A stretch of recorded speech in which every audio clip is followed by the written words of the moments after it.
নমস্কাৰ তৃতীয় বাৰ্ষিক টাই জনগোষ্ঠীয় সাংস্কৃতিক মহোৎসৱৰ আজি অনুষ্ঠানৰ পৰিচালনাৰ দায়িত্ব বহন কৰা বিপুল বৈভৱ বৰুৱা ডাঙৰীয়া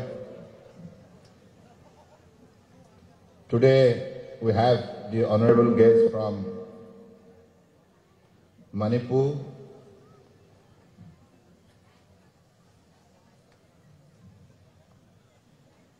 Mansao Mohsena Raskumar. We have also the honorable guest from Myanmar, Sao Nien, and we have also honorable guest from Myanmar,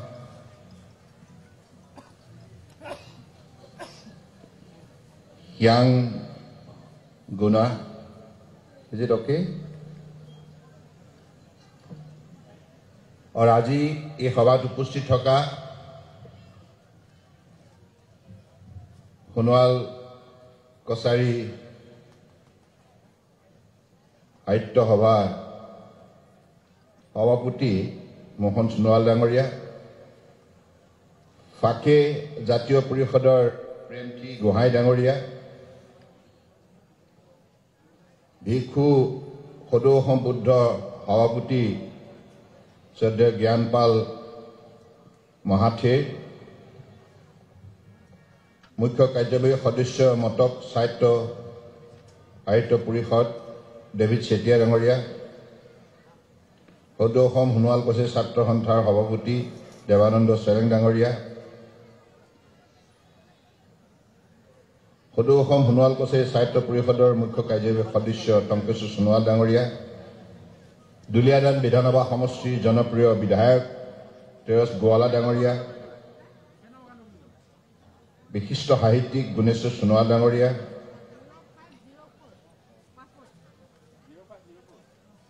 manchow Taranath Tai খামটি ইখি খাঙৰ শ্ৰদ্ধেয় পাংগুক ডাঙৰীয়া লগতে এই অনুষ্ঠানৰ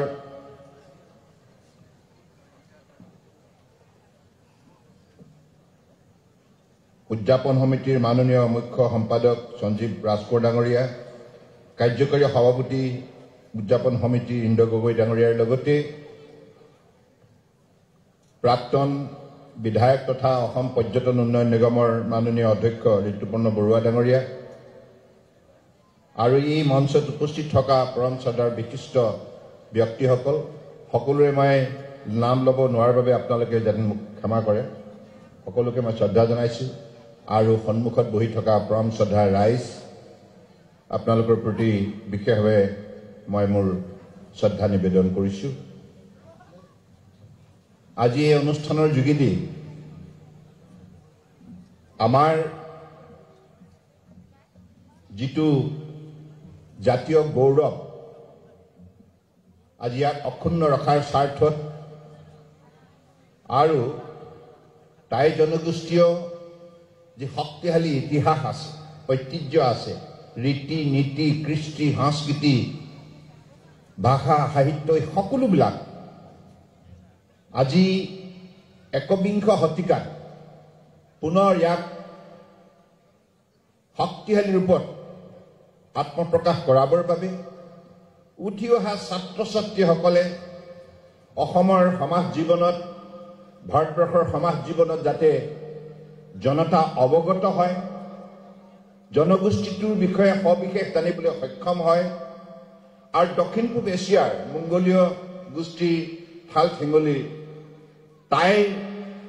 যিটো শক্তিশালী ইতিহাস ইয়াক পৃথিৱীয়ে উমান পাব পৰাকৈ ইয়াৰ আত্মবিকাশৰ বাবে যিখিনি পদক্ষেপ গ্ৰহণ কৰিছে তাৰ ভিতৰত অন্যতম হিচাপে এই টেঙাখাটত অনুষ্ঠিত হোৱা তৃতীয় বাৰ্ষিক টাই জনগোষ্ঠীয় সাংস্কৃতিক মহোৎসৱ মই ইয়াৰ বাবে উদ্যোক্তাসকলক আন্তৰিক কৃতজ্ঞতা জ্ঞাপন কৰিছোঁ আমি হাততালি মাৰি পেলাই তেখেতসকলক কৃতজ্ঞতা জনোৱা উচিত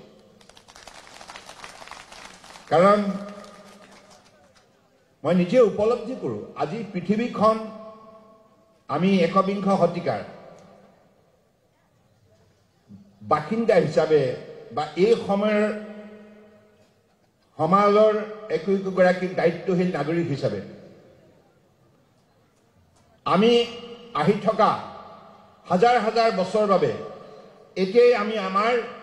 ভেটিটো শক্তিশালী কৰি যাব লাগিব স্বৰ্গদেউ চাওলুং চুকাফাই ১৩ শতিকাতে যদি অসমীয়া বিভিন্ন জাতি জনগোষ্ঠীক ঐক্যবদ্ধ কৰাৰ পদক্ষেপ নললে হয় হয়তো আজি এই ১বিংশ শতিকাত অসমীয়া সমাজখন ইমান শক্তিশালী ৰূপত আমি ভাৰতবৰ্ষৰ বুকুত আত্মপ্ৰকাশ কৰিব নোৱাৰিলো হয় বিশ্বৰ বুকুত আমাৰ পৰিচয় সৌগৌৰৱেৰে দিব নোৱাৰিলো হয় গতিকে সেই ভাৱনা শক্তি ইউনিটি ইন ডাইভাৰ্চিটি আৰু ভাৰতবৰ্ষৰ বিশ্বৰ অন্যান্য ৰাষ্ট্ৰৰ তুলনাত এইভাবে ব্যক্তিক্ৰম আৰু আমি সৰ্বতোতকৈ শক্তিশালী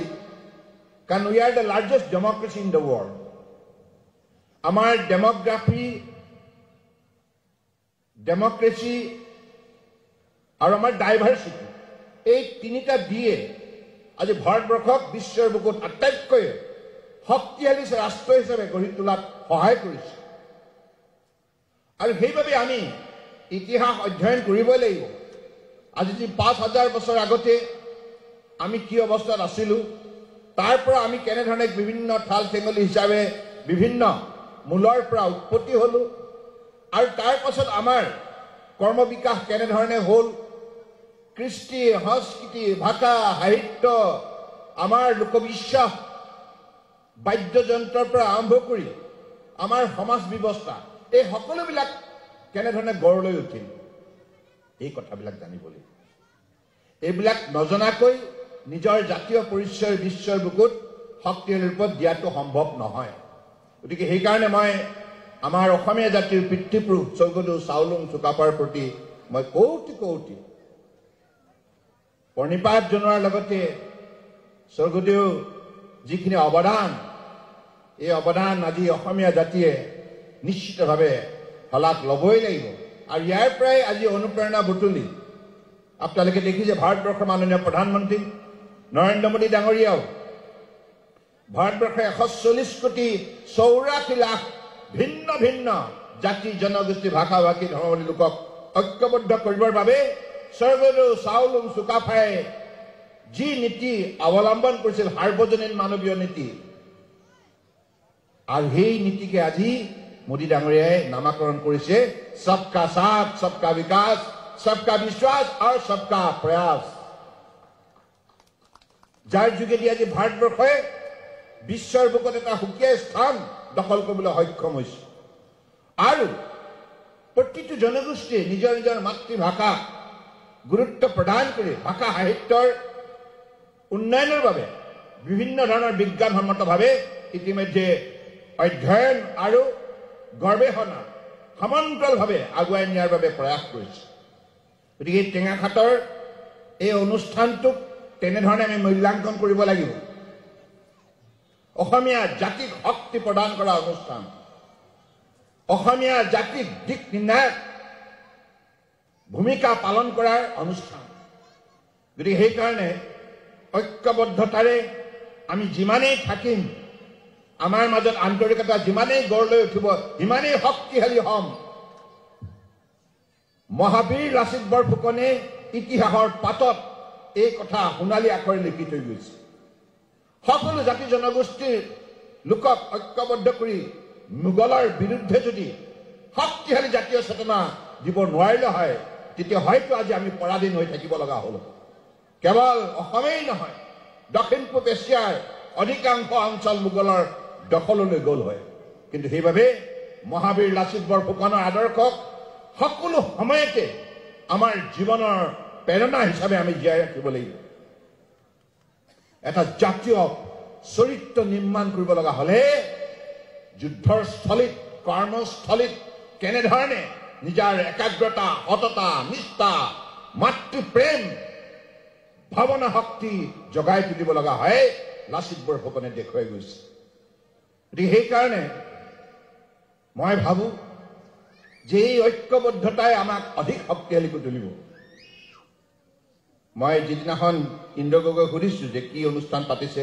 তেতিয়া মোক তেখেতে বুজাইছে যে আমাৰ বিভিন্ন তাই জনগোষ্ঠীৰ বিভিন্ন ঠাল ঠেঙুলি সকলোৱে আমি মিলিত হ'ম আৰু আটাইতকৈ ভাল লাগিছে